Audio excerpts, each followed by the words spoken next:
Absolutely. And feel free to ask me any question. Okay. Okay. Yeah, so just if you can just kind of give your background. Okay. You're kind of starting to talk about it, but in the Army and PTSD and other stuff like that. Right. First off, I was born in Peru, and when I was 14, my family moved to the U.S. and I grew up in the U.S. I went to high school in the U.S. And I think I had a pretty normal life. I was trying to adapt to the culture and learn the language and everything.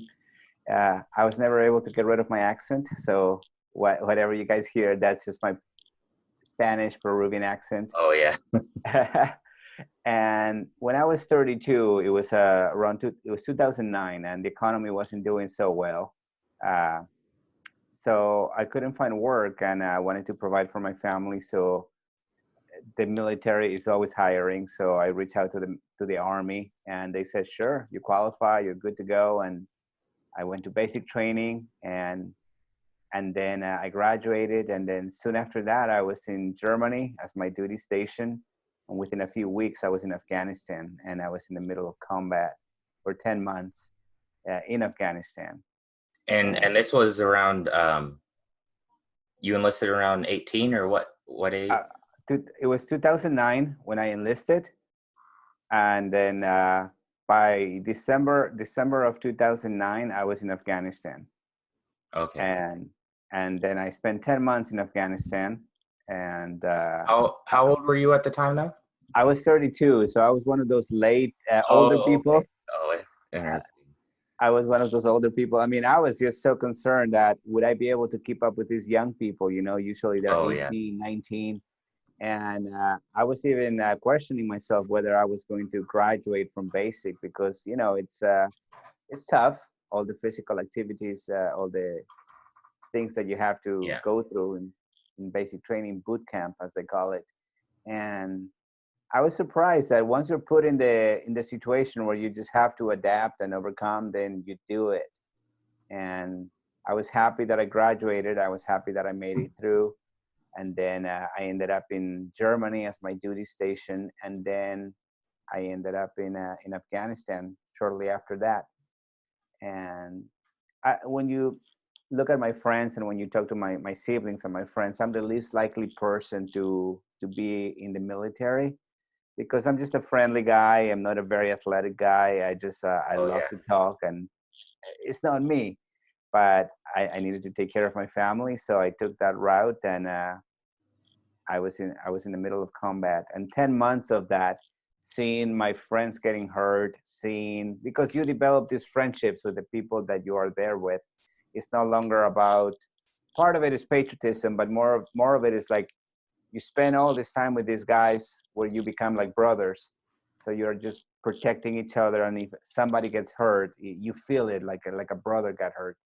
Oh, And yeah. so that's traumatic right there, seeing the people get hurt. You are basically, every day we were out there on patrols, and we were always getting into small little firefights, battles. They shot us, we shot back, and then we pursued. And every now and then they set up explosives where we just triggered explosives, and then people would get hurt. And I saw children get hurt because the people that live in that area, they also walk the same paths, and sometimes they also get hurt because of the booby traps that some of the people who were out to get us. Oh yeah. So all of that was very traumatic, but at the time I didn't realize it because I was numb, because every day you have this adrenaline pumping through your body because you're in survival mode.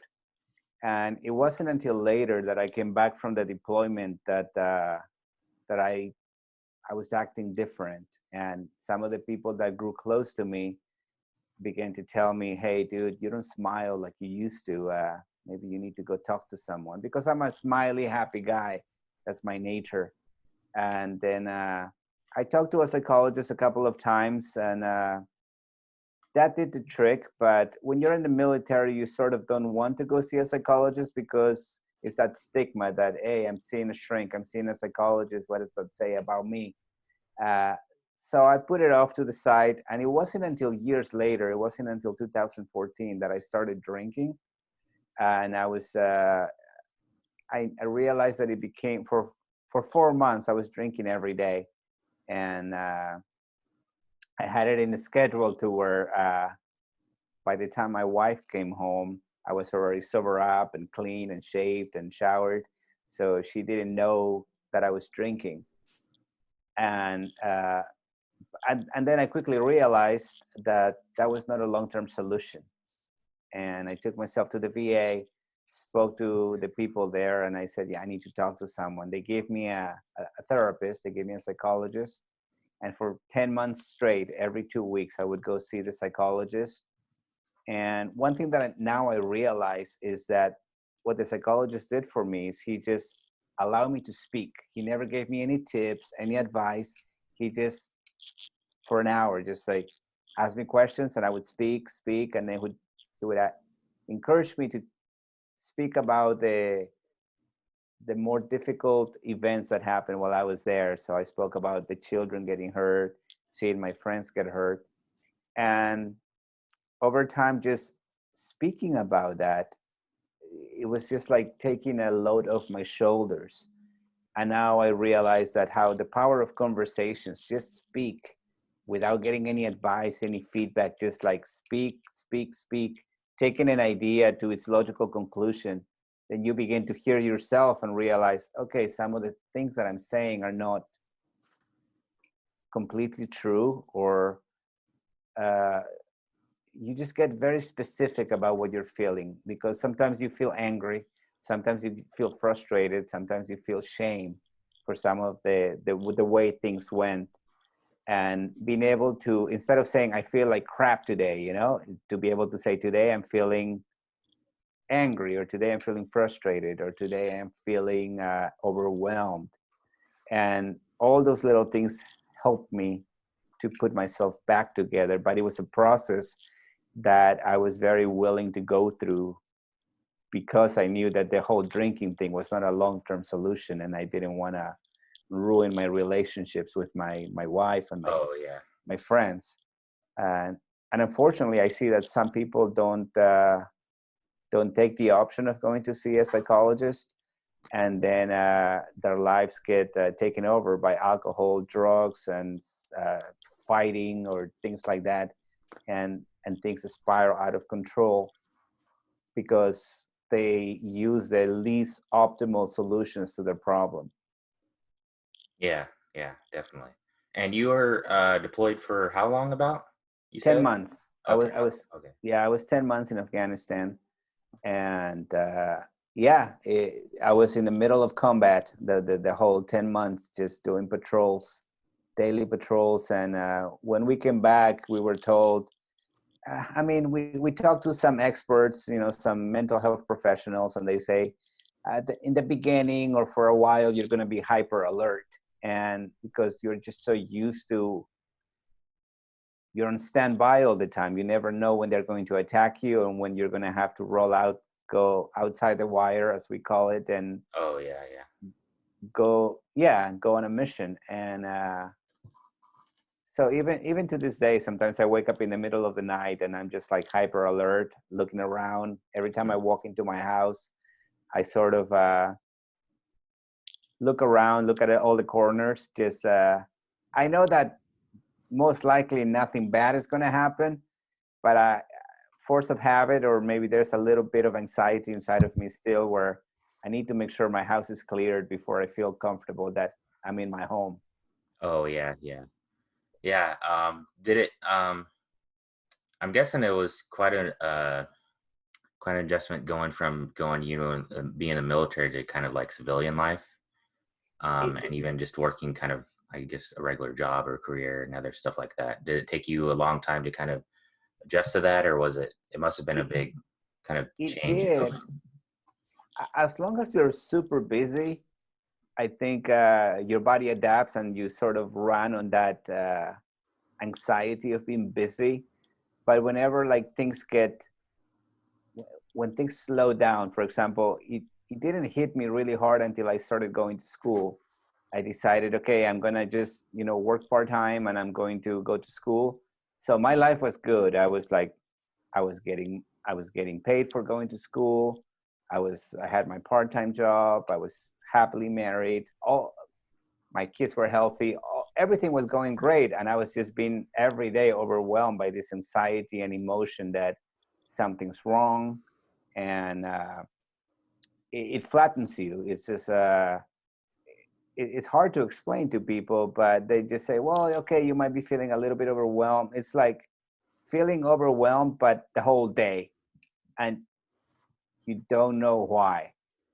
And it's eating you up from the inside. And it's Yeah. all these things that you've been bottling up inside, and they need to come out. And again, through counseling, through the speaking to the therapist, I was able to speak about those things. So they begin to come out, and I felt lighter every time I left the office, because all those things, trauma, whether it was from war or whether because someone assaulted you or because of divorce or because of an accident, it, it weights you down, and you need to speak about it in such a way that it dies in the outside and doesn't die with you inside, because Oh it yeah. tends, yeah, that's and I'm a huge proponent for people to speak in such a way that there is no interruptions. Just speak and try to articulate what you're feeling. And I think what happens, we mean well as humans, like we go and we're feeling overwhelmed, so we talk to someone, and immediately they go into, I'm going to fix it mode. Okay, I'm going to give you some advice. And it's like, no, you're interrupting the process. You need to empathically just listen to the person who wants to speak. And I think this Yeah. is what I learned in therapy. Let someone speak until they're exhausted from speaking. And because each individual, you're the expert of you. So only you will be able to figure out how to make your life better. The advice, I feel that advice is autobiographical, meaning that what worked for me may not work for you. So, but speaking honestly, being vulnerable, and just letting it out, letting it all come out, allows you to figure out, okay, where was I? Where am I now? Where do I want to go? What am I saying that is complete bullcrap? What am I saying that is not helping me anymore? And who do I want to be? I mean, that's one of the questions that I ask myself a lot sometimes, because even to this day, after having gone to counseling and having had these epiphanies about me, some days I just wake up and I don't want to get out of bed, and I have to have a little conversation with myself. Okay, who do I want to be today? How do I want to show up in the world today? And I cannot change the past. Definitely the future is not here yet. So get out of bed, go shave, get yourself for the day, and Yeah. what do you want to do today? And then I go for it. Yeah. I agree with that. I think what is it, especially like kind of empathy and compassion and stuff like that, especially even with therapists or other people, is a lot of people just kind of want to fix you or kind of push things on you, and people should really just kind of be allowed to kind of speak their truth and stuff like that, I think. But yeah, that's really profound and kind of insightful, I think. You mentioned some other things. I know you mentioned ayahuasca and other things. Yes. Did you find that on your own research, or did someone suggest that, or was it something kind of like intuitively you kind of thought would help, or is there I've anything else that you've found, like maybe meditation or anything that has helped as well I too? I've known about ayahuasca since I was a little boy, but growing up in Peru, ayahuasca comes originally from the Amazon, so it comes from Peru and Bolivia and Brazil, all those areas. And but because I grew up in a very religious home, I was always told that that was just no good. It's from the devil. Oh, So, okay. Yeah.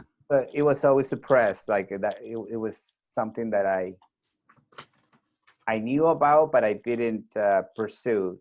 And it wasn't until my mid-20s that I heard about stories about ayahuasca.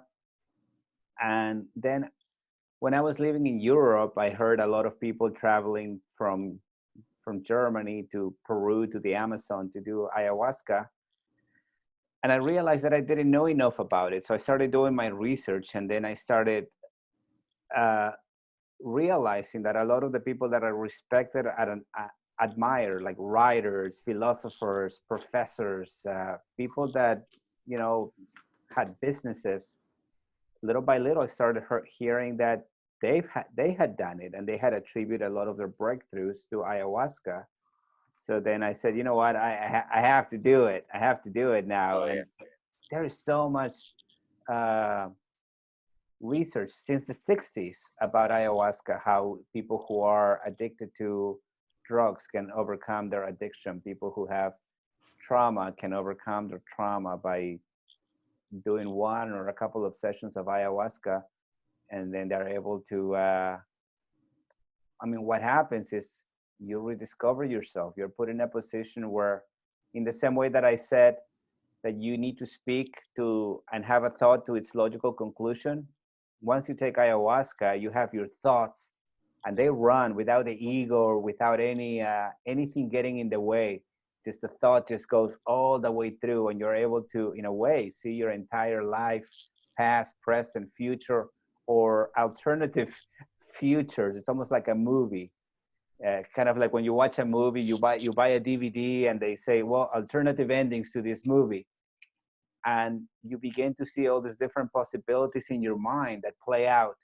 That I saw myself in some of the sessions that I did, where I was totally as a veteran who had lost all his limbs, for example, and I was in a hospital. And not only do you see it like a dream, but you feel it like you're almost like in that. You embody that vision, and you feel it, and you cry about it, and you feel the pain of it, and you have experience that you wish you never had in real life, but also you also have great experiences. You get to see yourself uh, having experiences, traveling the world, doing things, transforming yourself into animals and things like that. And I think it's a beautiful thing. It's like having a multiple dreams, like, I don't know, 100 dreams in one night every time you do it. Yeah, that's interesting, because I know from some research, and I've seen like some documentaries on stuff on it. I think if I'm remembering right, there's I don't know if you're familiar with it because you're from Peru, but I thought there was a almost, I want to say, a church that kind of uses it as kind of like a spiritual practice, and it combines kind of, I want to say, Christian and kind of ayahuasca some too, but I think it's at like kind of a low dose. Are you familiar with that at all, or? Well, I know in the U.S. There has been a couple of churches that have been able to practice and give that to the members of the church under the Religious Freedom Act. They're able Yeah. to practice that. I know the regulations have gotten tougher in the U.S., so it's very difficult to come by. If you really look, you will find it in Hawaii and other places. But yeah, it is because of the Religious Freedom Act that people can do it whenever it shows up in the U.S. It is definitely a ritual from the First Nations, I guess the indigenous of Peru. So they can practice it as much as they want because it is part of their culture. Yeah. And when you did it, you said did you do it in Europe, you said, or did you do it in Peru, or both? Yes, my wife is German, and I lived in Germany. Well, I lived in Germany for like 7 years on and off, but the last time I was there for 3 years as a civilian. And yeah, once I started doing my research, I learned that in the Netherlands, specifically in Holland, they had these retreat centers. They're more like spiritual retreats where you go there, and yeah, it's very well organized. You go there, and there is a briefing before you do the ayahuasca, and then before you go there, it's like a complete journey. You have to get into this diet because they warn you that you are going to throw up. They call it purging. You're going to purge. So they put you in a diet of very light food, because you may even soil yourself, because the body is just trying to push a lot of stuff out. So I was in a diet for at least 3 days before I showed up there. Then you're given a briefing and you're told that you're always in control, and you are. I mean, sometimes if you need to be taken out of the room because you're seeing too much and you're experiencing too much, they'll take you to a separate room where there is no music, because somehow the music activates the experience, and then you just feel like you're tipsy. You feel like you feel inebriated. But once you get back into the room with the dim lights and the music consistently playing, it's almost like the music takes you into the dream like a dream state, and the patterns that you see and the dreams that you see sort of move to the rhythm of the music. And every time there is a change from one song or music to another one, then all of a sudden that dream that you were having goes away, and then a new one starts. So interesting. And so you said you went on this retreat. Did you go on one or several, and how long did it last? Was it did you do like daily kind of drinking or ceremonies, or? In the span of 15 months, I did it 7 times. The first time I went there, I did it once. The second time, 3 months later, I did it 2 days in a row. And then I went there again 2 times. That's 5 times. And the last time again, I did two times, 2 days in a row. So basically you take the way they serve it over there. There's 2 plants actually. In the Amazons, they mix it all together, but over there, one of it is an inhibitor that keeps your body from breaking down the ayahuasca too fast. And so you take this inhibitor, and then they wait 15 minutes. So that has no hallucinogenic effect or anything like that. And then you take the other shot, and that shot, within 15 minutes, then you begin to feel like you want to throw up. At least the first time, you feel like you want to throw up. And then after you throw up, they call it the purge. They give you a bucket. They set you up. They give you a nice little comfortable bed with a pillow, a blanket. They give you a bucket, some tissue paper, and water. So, and then the people that give you the briefing, they're your guides. So if you need help, if you need support, if you need someone to hold you, you just say, hey, you just raise your hand, and they come and they know what you need, because they've been watching you the whole time. So it's very, very safe. The reason why some people have gotten into trouble, like have gotten hurt from doing ayahuasca, is when they did it on their own and they freaked out and they ran outside their house, and then they were exposed to all the elements while they were under the influence. Oh yeah. So no, it's something that you have to do it with a lot of respect, because they say there is a feminine essence, a feminine presence that you feel while you do it. And they say she will discipline you, and she will teach you, and she will love you, and she will hold you, but don't underestimate her, because she will definitely discipline you. And so whenever you feel prompted deep inside, you feel like, okay, it's time to purge, it's time to throw up, and you fight it. Oh my gosh, you feel like you want to throw up even more, and you feel so sick. But if you just follow the promptings and don't try to you just completely let go. You get your bucket, you throw up, and then the less you fight it, the more you get into the experience, and you can see lights, you can see all the shapes and lights as they show it in movies, or you can choose to learn and say, teach me. I completely surrender. I want to learn something new, because they ask you to go there with an intention. What do you want to get out of this? And I was just there like, teach me. And then sometimes just the voice tells you, because you hear these voices in your head, it's like, slow down, you're not ready for that. And sometimes you challenge, it's like, oh, you want to see that? Okay, here you go. Boom. And then you get an experience that you were probably not ready for. Like you see people you love died, or, you see someone, you see in my case, I saw like these beautiful women, and then all of a sudden they just totally decay, and then they kind of like the whole process of decomposition Oh, happening really? right before. Yeah, people totally like falling apart and decaying, turning into skeletons all the way to dust. And it's all happening like kind of like yeah, fast speed going through your life. It's the same experience that a lot of people say whenever they have a near death experience, when they say, I saw my whole life flash before my eyes. It's almost like that. You see so many things that you've thought of before and things that you've never thought of before.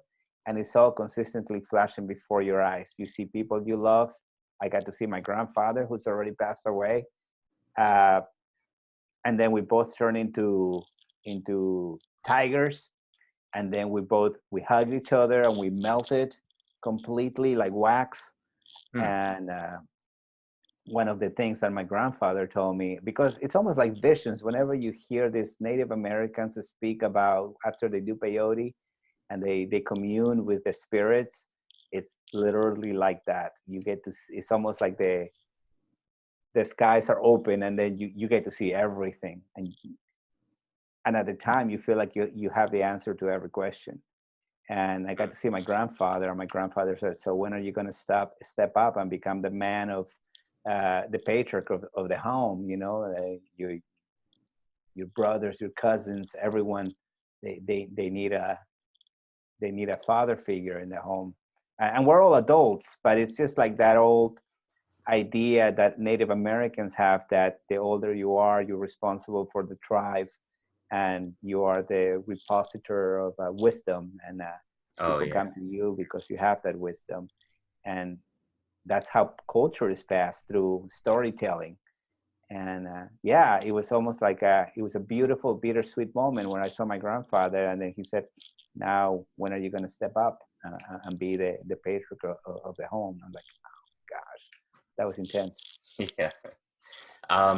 So did you, you said you kind of set an intention for each time. Was it about the same, or did you kind of, I it, guess, it sort of get used to it over as you did it more and more? Was it kind of different every time, or you, because you said you you did get it?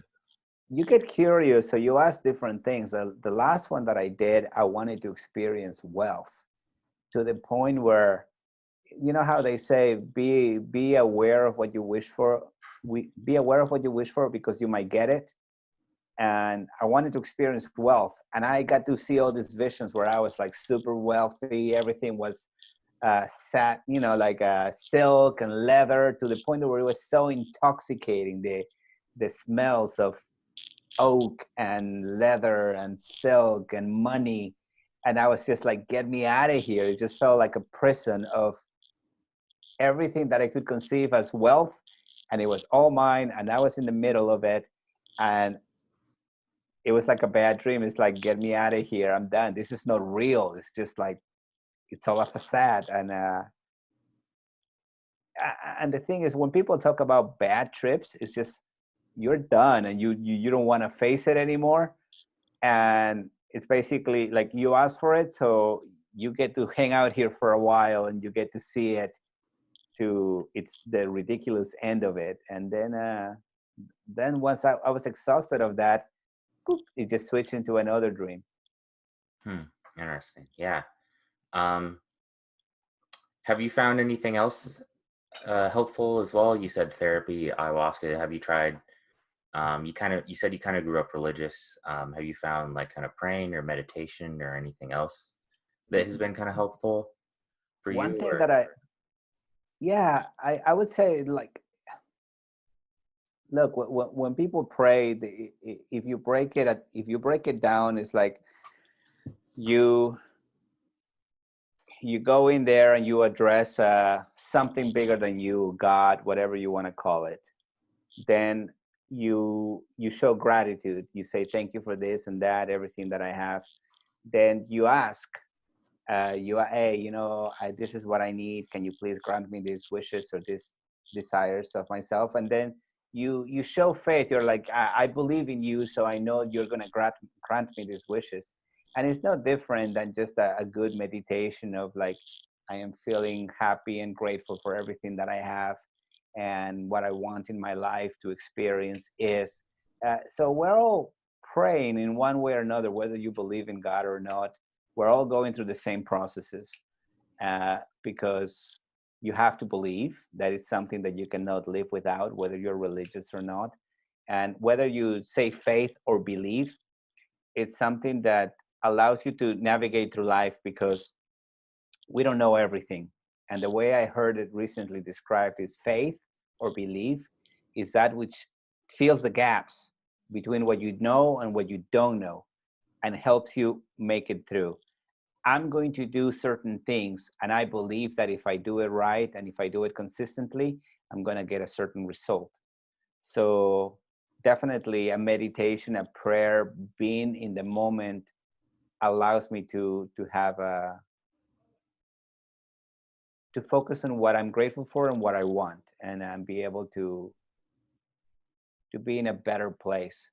And I've discovered that the way I get there to those prayers is through conversations, having a conversation, and not for the sake of getting advice from it or for having someone answer my or solve my problems, but speak so I can hear myself. And then I eventually I realize what things am I saying are true, what things am I saying that are not completely true. And then I begin to change the way I articulate and communicate my intent, the way I see the world. And you let someone speak and you listen for a while, they'll tell you everything. I encounter a lot of people who tell me a lot of intimate things that they wouldn't share with a family member. And the reason why they do that is because I try to stand in a place of non-judgment. I'm just like, in a way, I'm like that bucket in the ayahuasca, because the ayahuasca is you throw up and you're purging yourself of all of those negative things. So, and that's something that I learned in one of my ayahuasca sessions. It's like, you want to make a difference in the world, become the bucket. And becoming the bucket is not giving people advice. It's just like, I'm here for you. Speak. I will honor your story. I will listen to you. I'm not even going to try to understand it, but I am fully present here listening to you, because in the end, it's that person who's struggling who needs to do all the work to put themselves together. So, yeah. Yeah, that's very profound. I can't think of any questions off the top of my head. Is there anything else you want to kind of talk about or bring up? Well, yeah, I would say, like, first off, if people are going through, we all have repressed memories, we've all gone through some negative or traumatic event at some point in one way or another, whether something happened to us when we were younger or recently, or maybe our father left us or our mother died, or we all go through all these events and we just push them down, and eventually that comes out one way or another. And I would say, if you have access to talk to a therapist, a psychologist, do it. And you will discover a lot of things about yourself that you didn't know. If you don't have access to that, or it's out of reach for some reason, then find someone that you trust. And it's very difficult to ask someone, I want to share something with you, but I don't want answers. I don't want advice. Could you just be there for me while I speak? Because I don't even know what's going to come out, but I feel that it needs to come out. And identify a person who can honor your story and you can talk to.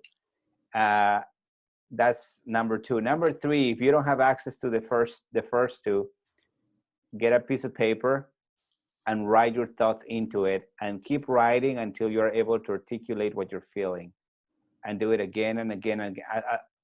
To me, thinking and writing are very similar, are pretty much the same thing, except that in the writing, when you speak or when you think, they're just ideas bouncing in your head. But when you put it on paper, you get to, it's right in front of you. And you may think that you're feeling bad because, I don't know, I just feel bad. And maybe what you're feeling today is anger, or maybe what you're feeling today is frustration. You need to identify what it is that you're feeling so you can create a plan of how to deal with it. You're the expert of you. So yeah, you need to let it out one way or another. because otherwise it will consume you, and then you will keep wondering, why is my life not working? Why am I so dissatisfied? Well, speak it into being. Just let it out, and listen to yourself, or read what you wrote, and then you will begin to identify that some of the things that you're saying are probably hurting you more than anything. Have you ever had a thought in your mind that was so clever, but the moment you spoke, you realize how not it just didn't even make sense? Yeah, I get like that sometimes, actually. We all do, and I think that's what happens with our thoughts. In our mind, they sound clever. I mean, sometimes we're so mean to ourselves, you know. Like I remember waking up one morning and I had a dream, and this was recently, like 2 months ago. And I had a fist fight with my brother, and we are not like that. We love each other, but I had a fist fight with my brother, and I remember waking up and I'm like, oh my gosh, that was a stupid dream. I'm a piece of shit. And I'm like, why would I say that about me?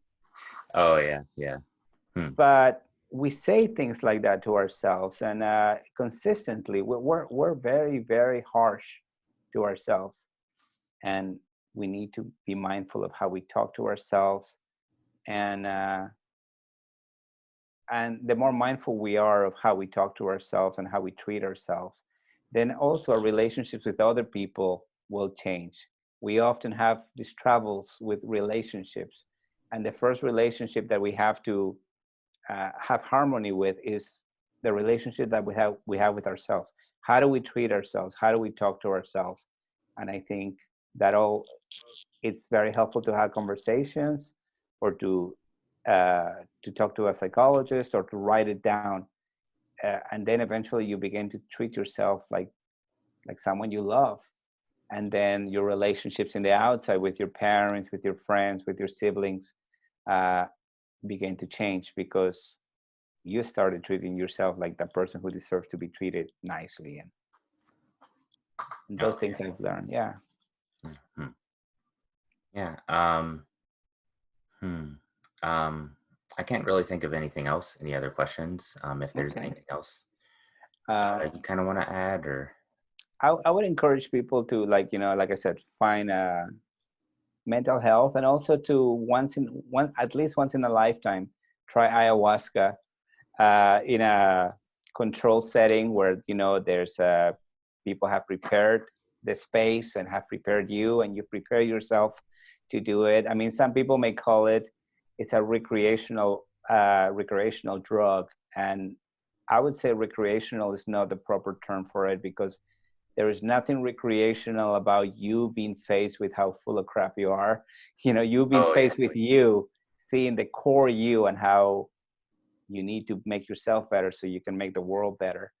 And it's a lot of work, but it's so worth it. You just walk out of there like knowing that you need to step up and be a better person there, because you are whoever you are, and however you think, it ripples into the world. And if you're not in harmony with yourself, you create more of that into the world. Interesting. Yeah. I think that's probably about it. Thank you for coming and speaking. I know we had to reschedule and everything, but it was really profound, insightful, and especially the ayahuasca, and especially all you've been through, especially with your combat experience and stuff like that, and even just in the civilian life. Yeah, well, thank you for having me. I really appreciate it, and I love having this conversation. And yeah, thank you so much. I wish you all the best. And if you ever want to invite me again to have a different conversation, I'll be more than happy to do it. Yeah, I love to.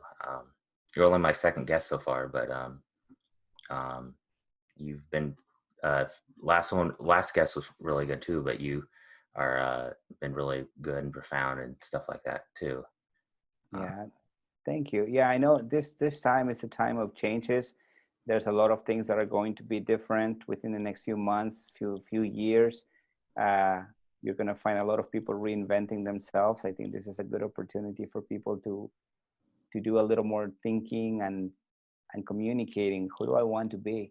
Because we're all going to be sort of forced to reinvent ourselves. And I'm sure you're going to have a lot of guests that are going to go through a process of changing and becoming. I mean, we're always becoming. Yeah. And I think we're going to feel it a little more now. Yeah. So thank you. Yeah. Thanks. All right. Thank you. Oh, yeah.